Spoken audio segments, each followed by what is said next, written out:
जय हिंद फ्रेंड्स, मैं अंकित विश्वकर्मा स्वागत करता हूं आपके अपने यूट्यूब चैनल एयरफोर्स एस्पिरेंट्स में। फ्रेंड्स, आज के इस वीडियो में हम बात करेंगे कि किसी भी एयरमैन को एयरफोर्स के अंदर वो कौन कौन सी अपॉर्चुनिटी मिलती हैं जिनकी मदद से वो अपने कैरियर को और बेहतर बना सकता है, यानी कि उसके लिए कैरियर प्लानिंग क्या क्या होती हैं।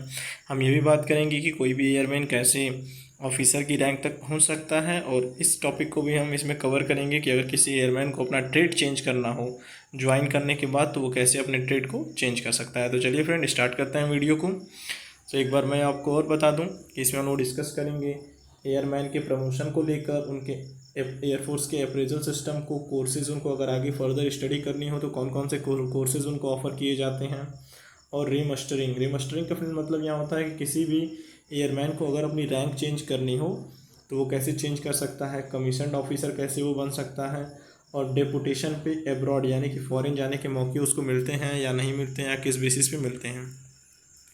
तो चलिए फ्रेंड, स्टार्ट करते हैं। तो सबसे पहले मैं बता दूं कि एयरफोर्स में जो प्रमोशन की पॉलिसी होती है वो डिपेंड करती है नॉन कमीशन रैंक, यानी कि एयरक्राफ्ट्समैन से लेके सार्जेंट तक की रैंक तक वो डिपेंड करती है कि कोई भी एयरमैन कितनी लेंथ ऑफ सर्विस दिया है एयरफोर्स में, और उसने प्रमोशन के एग्जामिनेशन को क्वालिफाई किया है कि नहीं। ये तो पॉलिसी होती है नॉन कमीशन ऑफिसर के लिए और जूनियर कमीशन ऑफिसर के लिए, यानी कि जूनियर वारंट ऑफिसर और मास्टर वारंट ऑफिसर का प्रमोशन डिपेंड करता है मेरिट कम सीनियरिटी पे, यानी कि उनकी सर्विस के मेरिट पर, साथ ही साथ फ्रेंड उनके सीनियरिटी पे भी डिपेंड करता है।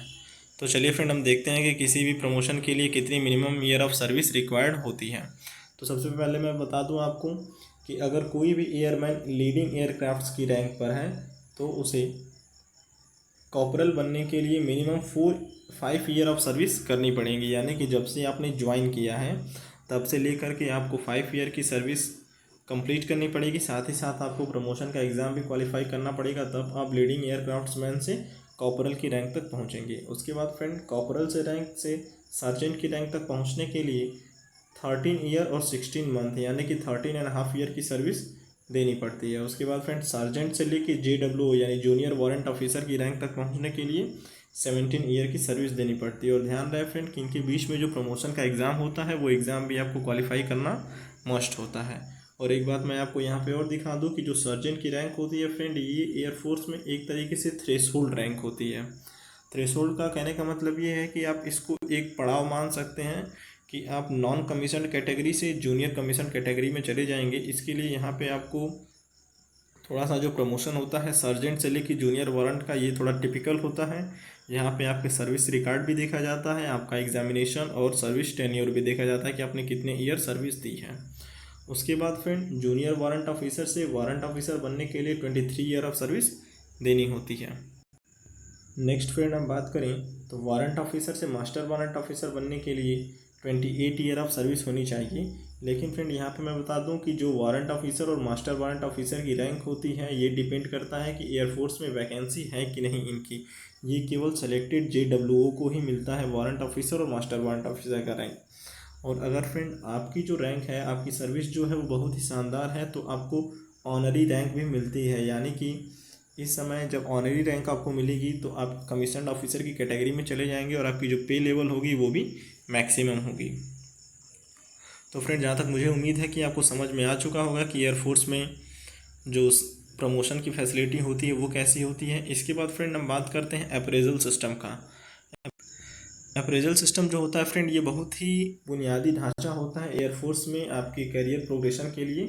और इस एयरफोर्स जो अप्रेजल सिस्टम होता है ये अफेक्ट करता है आपके प्रमोशन को, आपकी पोस्टिंग को, कि आपको इंडिया में और एब्रॉड यानी कि फॉरेन में आपकी पोस्टिंग कहाँ पे हो। आपकी कमीशनिंग को आपका अप्रेजल सिस्टम में डिपेंड करेगा कि आप कमीशन ऑफिसर बन पाएंगे या नहीं बन पाएंगे, या फिर आपको डेपुटेशन जब आपका किया जाएगा इंडिया में या फिर एब्रॉड कंट्री में तो आपको कौन कौन से कोर्सेज ऑफर किए जाएँ। और फ्रेंड, इस अप्रेजल सिस्टम पे ही आपकी एक्सटेंशन ऑफ सर्विस, आपको कितनी सर्विस और करनी चाहिए एयरफोर्स में या कितनी नहीं करनी चाहिए, ये भी डिपेंड करता है। और आपको जो अवार्ड और ऑनर मिलते हैं फ्रेंड, ये भी डिपेंड करते हैं अप्रेजल सिस्टम पे ही। और जो ऑनरी कमीशन मैंने आपको अभी बताया था कि जो सिलेक्टेड मास्टर वारंट ऑफिसर होते हैं उनको जो ऑनरी रैंक मिलती है वो भी उनके अप्रेजल सिस्टम के बेसिस पे ही मिलती है। उनका अप्रेजल जितना अच्छा होगा उतने ही ज़्यादा आप करियर प्रॉस्पेक्ट्स आपके लिए एयरफोर्स में रहेंगे।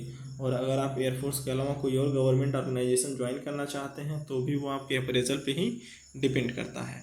तो फ्रेंड शॉर्ट में हम लोग अप्रेजल को समझ लेते हैं कि अप्रेजल होता क्या है। तो जनरली फ्रेंड अप्रेजल में आपकी जो जॉब परफॉर्मेंस होती है उसको ध्यान में रखा जाता है, आपके बिहेवियर को, और एयरफोर्स में आपका जो ट्रेड्स है, आपका मतलब सर्विस करने का तरीका कैसा है, बिहेवियर की बातों को फ्रेंड ध्यान में रखा जाता है।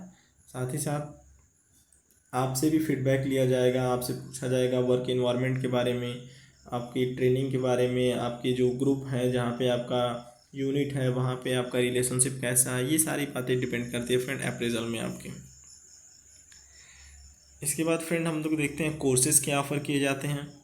तो फ्रेंड कोर्सेज़ के लिए मैं आपको कि जो इंडियन एयरफोर्स है ये वर्ल्ड की बेस्ट एयरफोर्स है।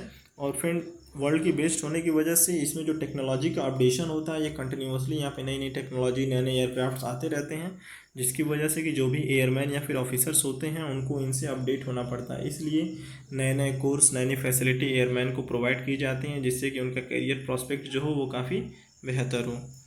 इसके बाद फ्रेंड बात आती है रिमस्टरिंग की। तो रिमस्टरिंग जो फ्रेंड होता है ये काफ़ी इंपॉर्टेंट पॉइंट होता है। इसके बारे में बता दूं कि रिमस्टरिंग ऐसी प्रोसेस होती है जिसकी मदद से कोई भी एयरमैन अपने ट्रेड को चेंज कर सकता है। अब ट्रेड चेंज करने का कारण ये हो सकता है कि उसका करियर प्रोग्रेस नहीं कर पा रहा है जिस ट्रेड में वो काम कर रहा हो, या फिर वो एयरमैन मेडिकली फिट ना हो उस पर्टिकुलर ट्रेड के लिए, तो भी वो अपना ट्रेड चेंज कर सकता है। लेकिन फिर यहाँ पे आप ध्यान रखिएगा कि ये जो रिमस्टरिंग की प्रोसेस होती है ये कुछ सेलेक्टेड ट्रेड में ही दी जाती हैं, सारे ट्रेड में रिमस्टरिंग को नहीं ऑफ़र किया जाता। इसको हम अलग वीडियो में डिस्कस करेंगे कि कहाँ पे रिमस्टरिंग होती है, किस ट्रेड में नहीं होती है। इसके बाद फ्रेंड बात आती है कमीशनिंग की, कि आप एयरफोर्स में सर्व करते हुए कैसे कमीशन ऑफिसर बन सकते हैं। तो मैं फ्रेंड बता दूं कि जो एयरफोर्स में ही अगर आपको कमीशन ऑफिसर बनना है तो एयरफोर्स इंटरनली एग्ज़ाम कराता है सर्विस एंट्री कमीशन का। इसके थ्रू फ्रेंड आप एयरफोर्स में कमीशन हो सकते हैं और आपको ग्राउंड ड्यूटी दी जाएगी। और अगर फ्रेंड आप आर्मी ज्वाइन करना चाहते हैं तो सभी लोग आई होप जानते होंगे ACC का एग्ज़ाम होता है, आर्मी कैडेट कॉलेज।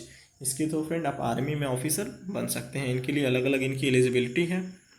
और फ्रेंड जो ऑनरी रैंक होती है ये कुछ सेलेक्टेड एयरमैन को यानी कि वारंट ऑफिसर को दी जाती है, और यहाँ के बाद वो कमीशन रैंक में चले जाते हैं। नेक्स्ट फ्रेंड आती है बात डेपुटेशन की। तो जैसा कि फ्रेंड आप सभी लोग जानते होंगे कि जो इंडियन एयरफोर्स है ये केवल फाइट करने में या फिर वार में ही काम नहीं करती, ये ऑल ओवर वर्ल्ड में अलग अलग पीस कीपिंग मिशन में, अलग अलग मिशंस करने में भी काम करती है। जैसा कि फ्रेंड अभी आपने देखा होगा कि कोविड क्राइसिस में ऑक्सीजन की सप्लाई में कमी हो गई थी, तो इंडियन एयरफोर्स ने इंडिया में और वर्ल्ड के और बाकी देशों में भी ऑक्सीजन की फैसिलिटी को प्रोवाइड किया था। तो ये भी एक डेपुटेशन होता है इंडियन एयरफोर्स का, जिसमें आपको काम करने का मौका मिल सकता है, और ये डिपेंड करता है फ्रेंड आपके अप्रेजल पे। और फ्रेंड जहाँ तक मुझे लग रहा है कि मैंने सारी एयरमैन के कैरियर में आने वाले सारे प्रॉस्पेक्ट्स को डिस्कस कर लिया है और कुछ बचा नहीं है। इसके बाद एनसीज आते हैं, नॉन कॉम्बैट, तो इसके बारे में हम बात अलग वीडियो में करेंगे फ्रेंड। इसके बाद army cadet college, service entry commission, इनकी अलग अलग एलिजिबिलिटी होती है जिसको कि हम लोग ओवरव्यू कर लेते हैं। तो फ्रेंड मैं आर्मी कैडेट कॉलेज के लिए बता दूं कि आपको मिनिमम 10+2 क्वालिफाई होना चाहिए। तो जनरली फ्रेंड जितने एयरमैन होते हैं उनके पास 10+2 क्वालिफिकेशन तो होती ही है। उसके बाद फ्रेंड यहाँ पे जो अलग और एलिजिबिलिटी है वो ये है कि जो उनकी एज होनी चाहिए वो 20 ईयर से कम होनी चाहिए, और वो अनमैरिड होने चाहिए कमीशन ऑफिसर बनने के लिए आर्मी में ACC के थ्रू। इसके बाद फ्रेंड जो एग्ज़ाम होता है SSB का, उनको क्वालिफाई करना पड़ता है। और फ्रेंड यहाँ पे आप ध्यान रखिएगा कि डिफेंस में ऑफिसर बनने के लिए आप किसी भी तरीके से ऑफिसर बने, लेकिन आपको SSB जरूर क्वालिफाई करना पड़ेगा। और SSB क्वालिफाई करने के बाद आपको direct IMA Dehradun, Indian military academy Dehradun में आपको ट्रेनिंग के लिए भेज दिया जाता है। फिर वहाँ से आप आर्मी में ऑफिसर बन जाएंगे ट्रेनिंग कंप्लीट करने के बाद। और फ्रेंड उसके बाद बात आती है सर्विस एंट्री कमीशन की। तो सर्विस एंट्री कमीशन में फ्रेंड जो एलिजिबिलिटी होती है वो ये होती है कि कोई भी एयरमैन जिनकी रैंक सार्जेंट या उसके एबव है और उनकी मिनिमम क्वालिफिकेशन 10+2 है और उन्होंने 10 ईयर ऑफ सर्विस कंप्लीट कर लिया है और उनकी एज जो है वो 34 से 42 ईयर के बीच में है, तो उनको अपॉर्चुनिटी मिलती है एयरफोर्स में कमीशन ऑफिसर बनने की, और उनको ग्राउंड ड्यूटी ऑफर की जाएगी जिनमें कि टेक्निकल और नॉन टेक्निकल होते हैं। तो फ्रेंड एक बार मैं आपको और ओवरव्यू कर दूं कि जो एयरमैन होते हैं उनकी रैंक सार्जेंट या उससे ऊपर की होनी चाहिए, उनका एजुकेशनल क्वालिफिकेशन 10+2 का होना चाहिए। साथ ही साथ उन्हें 10 ईयर की सर्विस कंप्लीट कर लेनी होगी और उनकी जो एज क्राइटेरिया होगी वो 34 से 42 ईयर के बीच में होगी। तो फ्रेंड अगर आप इन सारे कंडीशन को फुलफ़िल करेंगे तब आप ACE एंट्री के थ्रू एयरफोर्स में कमीशन्ड ऑफिसर बन सकते हैं। तो आई होप फ्रेंड सारी बातें आपको क्लियर हो गई होंगी। और मैं आपको एक बार और बता दूं कि ये सारी जानकारी मैंने एयरफोर्स के ऑफिशियल वेबसाइट से दी है, तो इस पर आप विश्वास कर सकते हैं। Thank you friends, thank you for watching my video. अगर वीडियो आपको अच्छा लगा तो आप लाइक शेयर करना ना भूलें और ऐसे ही अपडेट के लिए आप मेरे चैनल से जुड़े रहें और चैनल को सब्सक्राइब कर दें और फ्रेंड बेल आइकन को हिट करना ना भूलें। थैंक यू, जय हिंद।